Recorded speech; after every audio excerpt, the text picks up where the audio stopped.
my gosh. Oh, that's one you really want to have. Coming back in that way and then still finding a way to lose is pretty brutal. But it's pretty on course with what this team has shown us over the last couple of years. But there are a lot of positives to take away from this game, at least in my humble opinion. So, the Bears lose 30-27 in overtime to the Minnesota Vikings in a just devastating loss that pretty much puts a wrap on the season unless they win out, which they play the Detroit Lions 2 times in their last 6 games. It's not happening. But, again, there are a lot of positives, in my opinion, to take away from this game. Now, I can't just sit here and say, Bears had another field goal blocked. DeAndre Carter muffed a punt. Eberflus had yet another stupid challenge that he lost. The Bears missed a crucial 4th on 3 there. They had a ton of missed opportunities. But on the contrary, I want to focus on what went well, and especially on those final 2 drives in regulation, and how the hell the Bears were able to find a way to tie this game. Those who've been following the Bears for a while know that this game was eerily similar to their game 6 years ago against the New York Giants, where they were down 10 points in the final 2 minutes and got an onside kick because Odell Beckham Jr. muffed the onside kick, and then they tied that game. Though the order in which they tied it was flipped, scored a field goal first, then a touchdown.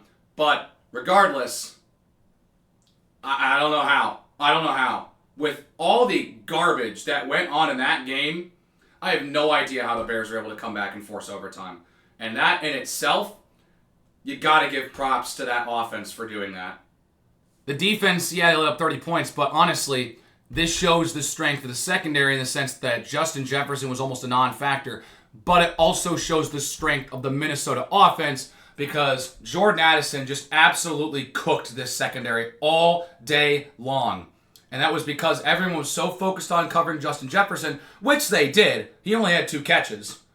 But it left the door open for Jalen Naylor, Jordan Addison, and TJ Hawkinson. So they were able to lock down the best receiver in the NFL. But they couldn't do really much else against the rest of that Vikings attack. Now, this game was just an absolute roller coaster. And it's like the most normal Bears game this season. Because you look back at some of the games that have been played during this 5-game losing streak, it's just been ridiculous. And honestly, out of those 5 losses, this is easily the one that you come away with the most positives for. Because Caleb Williams finally threw another touchdown pass. He threw 2 in this game and threw for over 300 yards. Had an over 100 quarterback rating. And he broke the rookie passing yards record. I mean, it took him long enough, right? I mean, if he had kept up the pace that he had by the bye week, he would have had broken that against New England.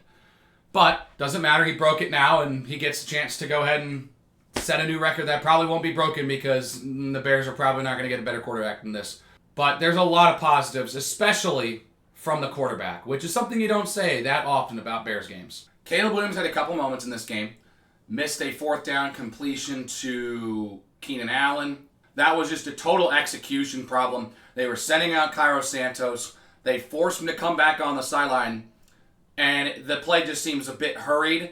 And then Caleb throws the ball a little too far for Keenan Allen. Goes off his hands, incomplete. And it's a turnover on down. So there's a couple plays like that Caleb missed. He overthrew Rome Odunze. Overthrew, I want to say it was Cole Kmet on another pass. So there were a couple things to tie up. Of course, we're all going to talk about the big sack he took in overtime, where he had probably some of the best pass protection he's had on a play all season long, and he ran right into a sack. And that's a rookie mistake that he's going to have to learn from. But overall, I'm not going to let that play overshadow the otherwise brilliant performance he had today. Along with Caleb's great passing performance, he was the team's leading rusher at the end of this game, which this feels like week 2, week 3 type stuff. DeAndre Swift had his worst game since the first couple games of the season.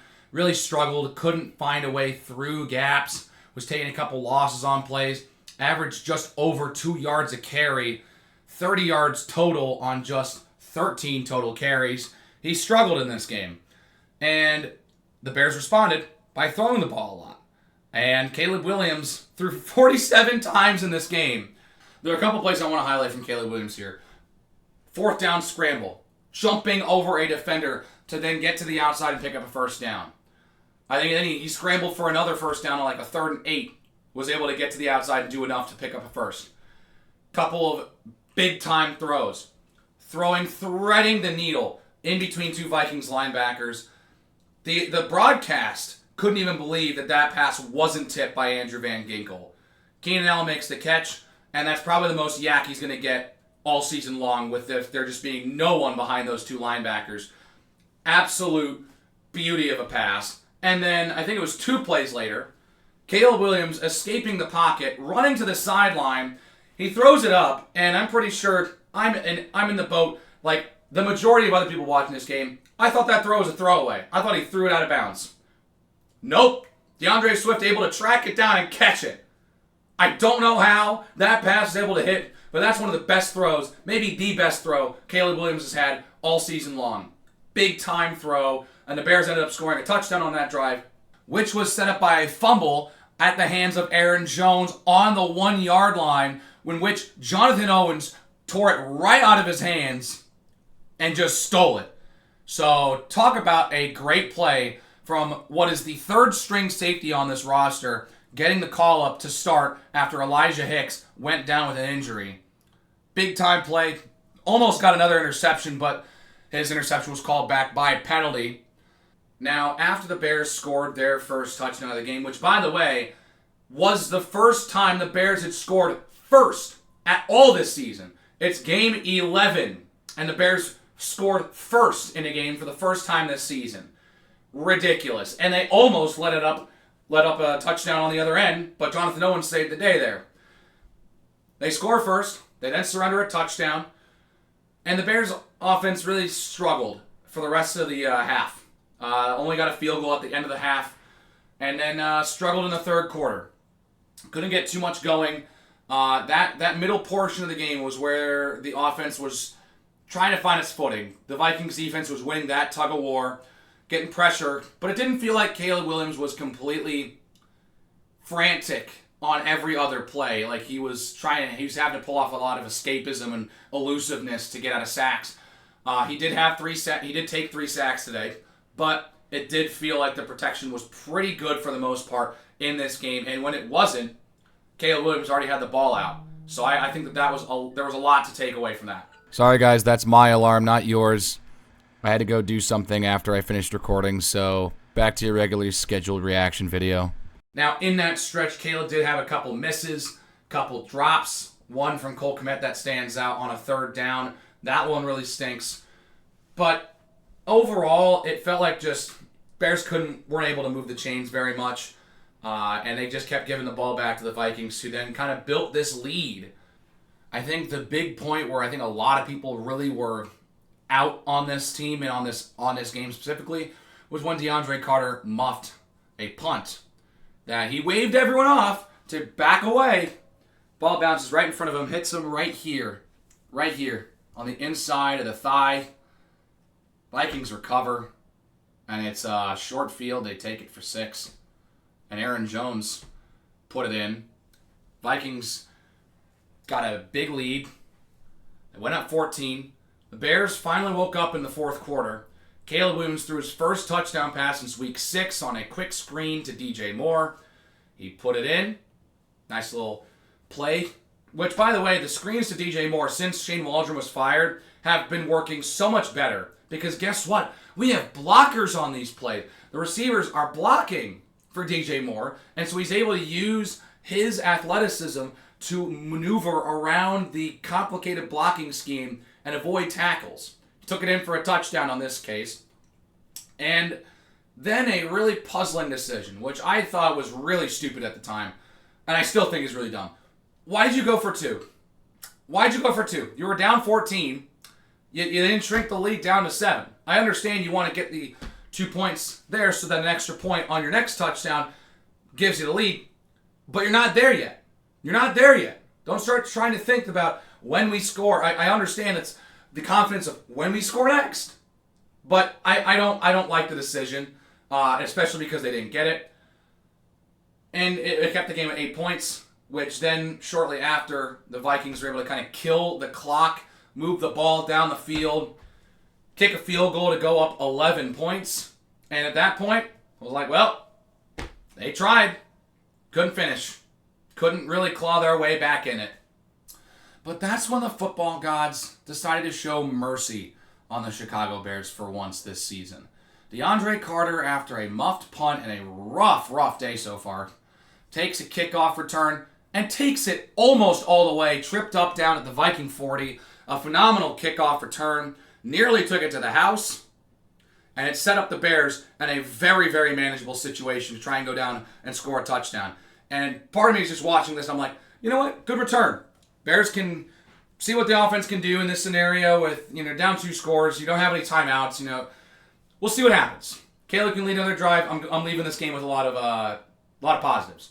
And that's exactly what they did. Caleb Williams able to draw like 3 Vikings away from Keenan Allen in the corner because they think that Williams is going to rush from like 2 yards out after they get right into the red zone and down to the goal line.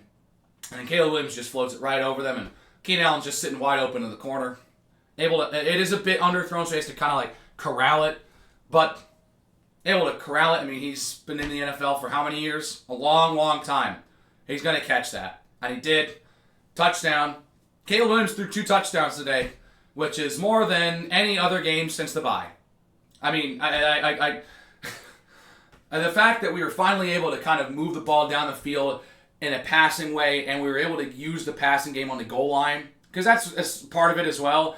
As a couple of those touchdowns, there were 2 games where they didn't score a touchdown, but there were several drives that ended in touchdowns where they got down to the 1 yard line and just handed it off to Roschon Johnson, which is a smart choice. Roschon Johnson gets into the end zone from the 1 yard line. But good to see that Caleb was able to finally throw it into the end zone. And then they go for 2, because at this point, you got to go for 2 to try and make it a field goal game. And then Caleb hits the in route to DJ Moore. 3-point game. All right. I'm like, all right. There's a lot of positive to take away. Caleb led a drive down, 2 scores, with enough time to try and maybe get an onside kick and make something happen.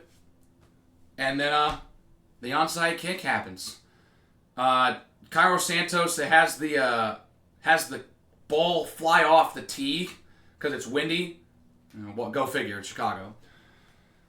So he decides to go up for the watermelon kick. For those who aren't familiar, the watermelon kick was famously done by Greg Zerloin against the Falcons in the COVID season, where he just squibbed it with the ball like on its side and not like propped up like a normal kick. On its side, and he kicks it so that it spins around in like some weird way so that it curls around so you can get it to 10 yards. And on said onside kick, Falcons just didn't touch it. They could have just ran up and touched it. They didn't.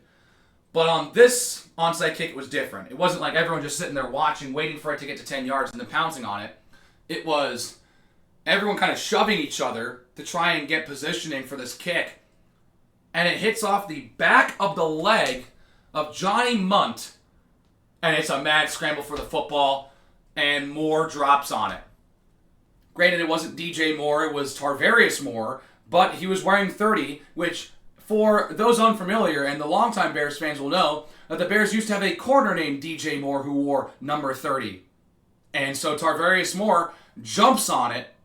The Bears get the football with 21 seconds to go, and suddenly they have a chance. Somehow, some way. First onside kick that is successful all season long in the NFL. Moore jumps on top of it, and then Caleb Williams finds DJ Moore with a deep in route across the middle, sets up Cairo Santos for a 48-yarder. Oh my God. We're really here again. Let's remind everyone. Last week, 46-yarder, blocked by Green Bay. They win the football game. First half of this game, which, by the way, I didn't even touch on it. Keenan Allen made a beautiful third down catch, was ruled a catch, challenged by the Vikings to see if he got both feet in. He ended up not getting it. It was really close. He was wearing the white cleats to try and help him out a little bit. Wasn't enough. They overturned it. They kicked the field goal from 48 yards, and it gets blocked again. 2 straight kicks from the Bears in 2 separate weeks that get blocked. Santos hit another kick. I think it was 46. I don't know. It was around that range. And then you get to this kick. I think it was a 49-yarder officially. And you sit there and you're like, please just get it over the defense. And that kick on the camera angle from the shot that everyone on national television saw, it drifts right, and you're just sitting there, oh my God, he missed it. But then by some divine intervention, the ball curls and hooks its way back inside the uprights, and somehow this game is tied. Cairo Santos saves his behind with a clutch pressure kick to send the game into overtime, and the Bears would get the ball first. Of course, those who watched the game know what happened. Bears went 3-and-out. Caleb Williams took a pretty bad sack, probably the worst sack he's taken this season. I think that was the moment where I'm like, well, they got here at least. Which, unfortunately, that's the state of us Bears fans right now. It's like, well, at least we forced overtime. Caleb looked good to get it to force overtime and everything. Took a bad sack, but, at least he fought. Because the Bears punted away, and the Vikings just an efficient drive. They milk the clock, move it with efficiency. TJ Hawkinson gets inside the 10, if I'm correct. It's a short 29-yard chip shot. Backup kicker for the Vikings. Hits it. Game over. Vikings should not have even had to have that opportunity to have a walk-off field goal. Game should have been over when it was 27-16. But the Bears fought back and made them have to give it their all and really exhaust this Vikings team, which they did. And now the Vikings improved to 9-2, keep pace with the Lions. And after this week, the Vikings are going to be Bears fans. Vikings fans are going to be Bears fans on Thanksgiving, with the Bears traveling to Detroit. Oh my God, they got to play the Lions next. Oh! So, there's a lot to take away. Caleb Williams in the clutch, down 1 score. He's led drives to go and win football games. The team has not won them. Caleb Williams did his part. And something different happened every time. We talk about the game against Washington. Leads them down. They take the lead with 30 seconds to go with a beautiful drive from Caleb Williams.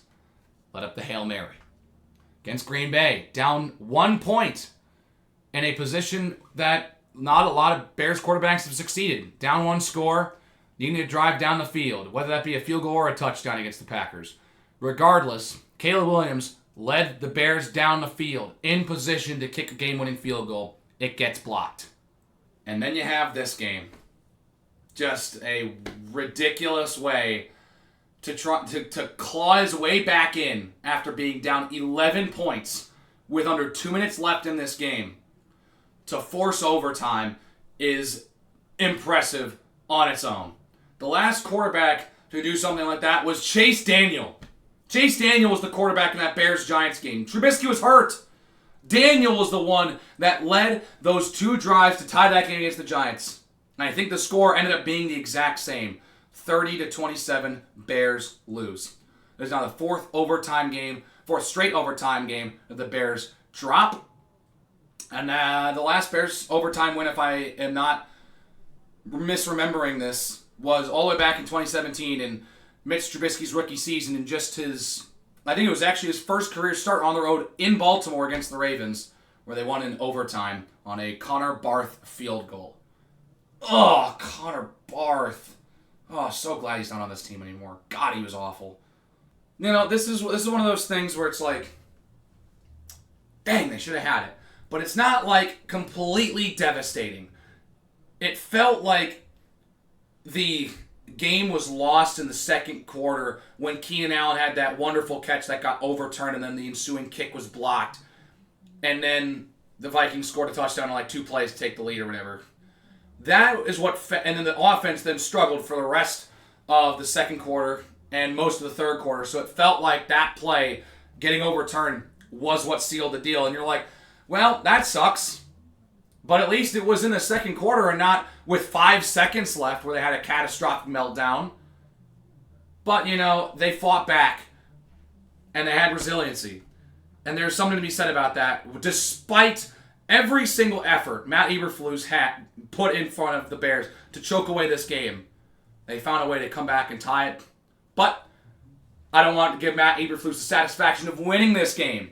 So I'm going to be honest, part of me was like, you know what? If the Vikings grab the ball, go down and win this football game. There's a lot of positives to talk about Caleb Williams and how great he looked, how great that offense looked with Thomas Brown. And then, you still lose the football game, so you get a better draft pick. Matt Eberflus is one more game closer to getting fired. Please fire him this week, by the way. That'd be great. Obviously, we know that's not going to happen. If they get curb stomped by Detroit, hopefully that'll happen. But, they won't do it. They'll wait until they lose to Green Bay and Lambeau. You'd think someone like me would be a little bit more upset by losing this football game. Like, they were so close. Why can't they finish? But, to be honest with you, they haven't finished a football game in a long, long time. They haven't found ways to finish all year long. They won 2 one-score games against the Rams and the Titans, which were great, but they haven't found ways to finish games. They have blown 3 games now where they had a chance to go win the football game. And in many different ways, they found ways to just throw it away. So, it's just another loss on Matt Eberflus's resume, another division loss, another one-score loss. So absolutely everything and every metric that everyone likes to point the finger at when talking about how bad of a coach Matt Eberflus is, his record in one-score games and his record in division games. Now, to be fair, this wasn't on the road, so it's not one of those, he's now 0-20 in Sunday road games. Can't add to that one. But you add another loss to that one score and that divisional record, which sucks. But, you're kind of in a position now where now that the season's over, you kind of just start sitting like, all right, let's go get a great pick. Get the right coach this time, and this team's going to be good for a while. But yeah, a really tough loss that you can take a lot of positives from, and it gets Matt Eberflus closer to being fired. That's the big win. That's the big win today. Even though the Bears lost, Matt Eberflus is 1 game closer to being fired. And I didn't want him to get the satisfaction of winning this game. Would not be happy for Matt Eberflus to win that football game because I know that that'd be a game that the Bears would look at and be like, well, he won this game. I don't care that he lost all these other games. But he won this game. Maybe we should keep him around. Don't even let them entertain that thought. Just lose. So yeah, a lot of positives to take away against a tough Vikings team. Sam Darnold looked really good. Both quarterbacks played really clean football. Both QBs also threw for over 300 yards. A very pass-happy game today. Darnold looked good. He's probably the favorite to win Comeback Player of the Year right now, at least in my head. And that Vikings team is looking like a mix of the 2017 Vikings and the 2022 Vikings. It's looking really, really interesting. I really am interested to see if the Vikings can possibly find a way to go out and win the division. So, season's pretty much over. But right now, all you got to do is sit there and say, well, you look forward to the Bears continuing to lose games and have their players still look good. So basically, we're in 2022 again. Guys, remember that? When we were basically just rooting for Justin Fields to do otherworldly things, but the Bears continue to still lose so we can get that high draft pick? Yeah, I do too. We're here again, by the way. Caleb Williams looked good. Odunze looked good. I mean, they were spreading the ball around. Keenan Allen had like almost 10 catches. He had a couple of really nice catches too. DJ Moore was explosive. He had over 100 yards receiving. Cole Kmet was in the offense. Rome Odunze had a couple nice catches down the stretch. I mean, I was really happy with how that team played at the front and in the back end of the game. And then on defense, Kyler Gordon was the stud today for this defense team. I haven't gotten a chance to talk about him, and I wanted to talk about him just a little bit before we get out of here. Kyler Gordon played his heart out. What a performance. Of course, the big-time play was that diving deflection on a 4th down play to disrupt the pass that was going right to TJ Hawkinson. He was locked down. He was close to getting a pick. Yeah, he had a nice dive. was just kind of a dive. Go out for it, see if you can make a catch. If you can't, I mean, that's a tough catch to make anyways. But regardless, Kyler Gordon, bravo. Phenomenal game. You keep that up. That's great news. So the Bears have 6 games left. 2 of them against Detroit. Another one against the Vikings. Another one against the Packers. And then San Francisco and Seattle. It's going to be tough. They might win 1, 2 games maybe. But regardless, season's pretty much over.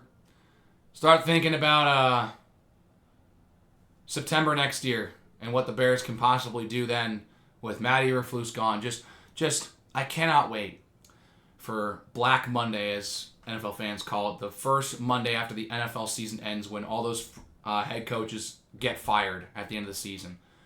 I cannot wait to see that notification come in. Matt Eberflus has been fired by the Chicago Bears. Cannot wait for that. Should have been done last year, but apparently the Bears wanted to get their money's worth or something. I don't know.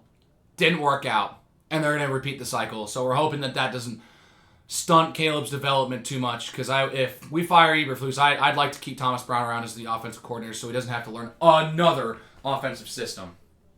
Anyways, hope y'all enjoyed the video. Crazy game. One of the craziest games I've watched. One of the craziest Bears games I've watched. And one of the best quarterback performances from a Bears QB I've watched in my time as a Bears fan. Phenomenal game. Bears come out on the short end of the stick. Yet again. But at this point, you kind of get numb to these kinds of losses. Especially when you let up a Hail Mary and you have a field goal blocked as time expires in 2 of the last 4 weeks. This loss feels like nothing. So, I'm going to go ahead and get you guys out of here. Hit that like button if you like this video. Hit that subscribe button if you want more content from me. And I know you guys want more content because I like doing these. These are fun. And let's just hope the Bears don't get a food coma on Thanksgiving early and put up a fight against Detroit. But also, I wouldn't be surprised if they get absolutely steamrolled. Anyways, good luck. Have a great Thanksgiving, y'all. I will see you guys later.